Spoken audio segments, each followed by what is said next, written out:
যুক্তরাষ্ট্র ইরান যুদ্ধবিরতি আলোচনায় মধ্যস্থতাকারী দেশ পাকিস্তানের প্রতিরক্ষা মন্ত্রীর এক মন্তব্যে তীব্র উত্তেজনা ছড়িয়েছে মধ্যপ্রাচ্য ও দক্ষিণ এশিয়ায়। পাকিস্তানি প্রতিরক্ষা মন্ত্রী খাজা আসিফ ইসরায়েলকে মানবতার অভিশাপ ও ক্যান্সার বলে অভিহিত করার পর এর তীব্র নিন্দা জানিয়েছে তেল আবিব।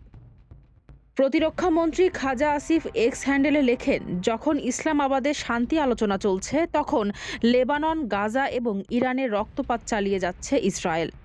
ইসরায়েল মানবতার জন্য একটি অভিশাপ এবং এটি একটি ক্যান্সার। তিনি আরও বলেন, ইউরোপীয় ইহুদিদের তাড়ানোর জন্যই ফিলিস্তিনি ভূখণ্ডে এই রাষ্ট্রটি তৈরি করা হয়েছিল। এর জবাবে ইসরায়েলি প্রধানমন্ত্রী বেনিয়ামিন নেতানিয়াহুর দপ্তর এই মন্তব্যকে আপত্তিকর ও অসহনশীল বলে বর্ণনা করেছে। কার্যালয় এক বিবৃতিতে জানায়, ইসরায়েলকে ধ্বংস করার এই আহ্বান কোনোভাবেই গ্রহণযোগ্য নয়। বিশেষ করে যারা শান্তির মধ্যস্থতাকারী হওয়ার দাবি করে তাদের মুখে এমন কথা শোভা পায় না।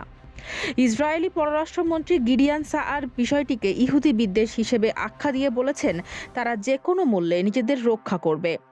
ইসরায়েলি পররাষ্ট্রমন্ত্রী সাফ জানিয়েছেন, ইসরায়েল রাষ্ট্রকে ক্যান্সার বলা মানে তাকে ধ্বংস করার হুমকি দেওয়া, যা ইসরায়েল কখনোই মেনে নেবে না। এই কূটনৈতিক বিরোধের ফলে ইসলামাবাদে অনুষ্ঠিতব্য শান্তি আলোচনার নিরপেক্ষতা নিয়ে এখন বড় প্রশ্ন দেখা দিয়েছে। ফারজানা হাসিন, মানবকণ্ঠ।